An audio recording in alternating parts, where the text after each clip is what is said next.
అందరికీ నమస్తే అండి. మన పూర్వీకులు అంటే మన తాత ముత్తాతలు 70 సంవత్సరాలు, 80 సంవత్సరాలు, 100 సంవత్సరాల వరకు కూడా జీవించేవాళ్ళనమాట. వాళ్ళు అలా జీవించడానికి ముఖ్య కారణం ఏంటంటే, వాళ్ళ ఆహారపు అలవాట్లు, వాళ్ళ జీవన విధానం, వాళ్ళు ప్రతిరోజు చేసే పనులు అన్నీ కూడా మనకంటే క్వైట్ ఆపోజిట్‌గా ఉండేవనమాట. ఎగ్జాంపుల్ మన వ్యవసాయం చూసుకున్నట్లయితే ఈ రోజుల్లో యూరియా, డీఏపీ అనుకోని ఫెర్టిలైజర్స్, నెక్స్ట్ పురుగు మందులు, తెగుళ్ళు మందులు, గడ్డి మందులని చెప్పి చాలా రకాలైన కెమికల్స్ మనం పొలానికి కొడుతున్నామనమాట. దానివల్ల నేల సారం అనేది చాలా వరకు తగ్గిపోతుందనమాట. పూర్వం ఏం చేసేవాళ్ళు, పశువుల పేడ, మేకలు, గొర్రెలు వాటి యొక్క గత్తంతోని పంటలు పండించేవాళ్ళనమాట. కాబట్టి మనం కూడా ఆర్గానిక్ ఫార్మింగ్ అంటే ఎలాంటి కెమికల్స్ గానీ, ఎలాంటి పురుగు మందులు గానీ వాడకుండా మనం న్యాచురల్‌గా వచ్చేటటువంటి పశువుల గత్తంతోని వర్మీ కంపోస్టు, నెక్స్ట్ సహజ ఎరువులతోని మనం కూడా మన ఇంటికి సంబంధించి జస్ట్ మనం వంటకి సంబంధించి, మన భోజనానికి సంబంధించి మన కూరగాయలు, మన ఆకుకూరలు మనమే పండించుకుంటే ఎలా ఉంటది చెప్పండి? ప్రకృతి వ్యవసాయము, న్యాచురల్‌గా ఎరువులతో మనం కూరగాయలు గ్రో చేయడం వల్ల 70, 80, 100 సంవత్సరాలు మన తాత ముత్తాతల్లాగా మనం బ్రతుకుతామనైతే నేను చెప్పనండి. కాకపోతే మన అనారోగ్యాలకి చాలా వరకు ఈ పురుగు మందులు, ఈ ఈ గడ్డి మందులు ఇవే కారణమండి. కూరగాయలు కొట్టడం వల్ల చాలా రకాల అనారోగ్యాలకి అవే మెయిన్ కారణం. కాబట్టి వాటిని మనం కొంచెం తగ్గించుకుందాం. మన మన పెరట్లో మనమే ఆర్గానిక్‌గా ఫార్మింగ్ చేసుకుంటే వాటన్నిటికి ఎంతో కొంత తగ్గించిన వాళ్ళం అవుతాం కదా! మన ఆరోగ్యాన్ని ఎంతో కొంత కాపాడుకునే వాళ్ళం అవుతాం కదా! కాబట్టి ఈరోజు నేను గోంగూర, చుక్కకూర, నెక్స్ట్ పాలకూర ఈ మూడింటిని ఎలా న్యాచురల్‌గా గ్రో చేసుకోవాలి. ఇంక లేట్ చేయకుండా చూసేద్దాం, సరేనా?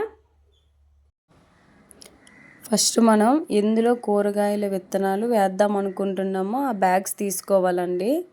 ఇవి గ్రో బ్యాగ్స్ ఫ్లిప్‌కార్ట్, మీషో అన్నీ ఆన్‌లైన్స్‌లో అవైలబుల్‌గా ఉంటాయి. మీరు ఈ బ్యాగ్స్ అనే కాదు, మీ దగ్గర ఉన్న ఏ కంటైనర్‌లో అయినా సరే మీరు మొక్కలు వెజిటేబుల్స్ పెంచుకోవచ్చండి. నేనైతే ఇవి ఆన్‌లైన్ నుంచి తీసుకున్నానండి. ఇందులో మట్టి వేస్తున్నాను. మట్టి నెక్స్ట్ మట్టి వర్మీ కంపోస్ట్ 2:1 రేషియోలో వేసానండి. నేను ముందు మట్టి వేసేసి తర్వాత వర్మీ కంపోస్ట్ వేసి మిక్స్ చేశాను. అలా కాకుండా మీరు ముందే బయటే మట్టి, వర్మీ కంపోస్ట్ 2 మిక్స్ చేసి పెట్టుకొని తర్వాత బ్యాగ్లో వేసుకోండి. వర్మీ కంపోస్ట్ అంటే ఇప్పుడు ఆవు పేడ, నెక్స్ట్ కిచెన్ వేస్ట్ అవన్నీ వేసేసి అందులో ఎర్త్‌వార్మ్స్ వేస్తే, వానపాములు వేస్తే అవన్నీ తినేసి వానపాములు విసర్జించిన మలమే ఈ వర్మీ కంపోస్ట్ అండి. దీనిలో అధిక మొత్తంలో ఎన్‌పీకే ఉంటాయండి, నైట్రోజన్, ఫాస్ఫరస్, పొటాషియం. కాబట్టి అవి వేసుకొని వెజిటేబుల్స్ గ్రో చేసుకోవచ్చండి. బాగా మిక్స్ చేసి పెట్టుకుంటున్నాను నేనైతే. మూడింట్లో కూడా చుక్కకూర, గోంగూర, నెక్స్ట్ పాలకూర ఆ మూడింటికి సంబంధించి 3 బ్యాగులు అయితే తీసుకొని మూడింట్లో కూడా మిక్స్ చేసి పెట్టుకున్నానండి నేను. ఇప్పుడు ఫస్ట్ విత్తనాలు వేస్తున్నాను. ఇలా లైన్ సోయింగ్ చేయడం వల్ల మధ్యలో డిస్టెన్స్ మంచిగా ఉండి విత్తనాలు మంచిగా గ్రో అవుతాయండి. ఇదైతే చుక్కకూర అండి. చుక్కకూర నేను ఒక కంటైనర్లో చుక్కకూర వేస్తున్నాను.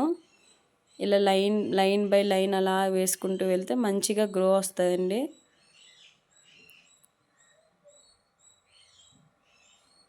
ఇప్పుడు వాటిపైన వర్మీ కంపోస్ట్ వేసేస్తున్నానండి. వర్మీ కంపోస్ట్ వేసేసి ఒక సైడ్కి పెట్టుకుందామండి వాటిని. నెక్స్ట్ ఇప్పుడు వేరే బ్యాగ్లో కూడా సేమ్ అలాగే లైన్ సోయింగ్ చేస్తున్నానండి. ఇందులో గోంగూర విత్తనాలు నాటుకుందామండి. గోంగూర విత్తనాలు చక్కగా లైన్ బై లైన్ అలా వేసుకుంటూ వెళ్తే చూడండి చక్కగా అలా వేసుకోండి.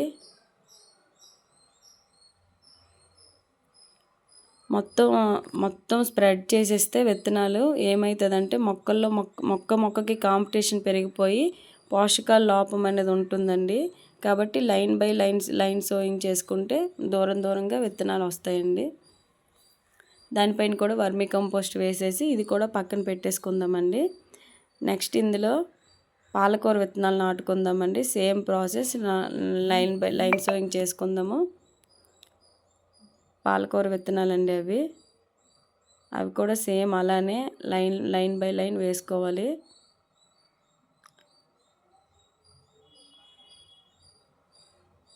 ఇప్పుడు సేమ్ వాటిపైన కూడా అలాగే వర్మీ కంపోస్ట్ వేసేస్తున్నానండి.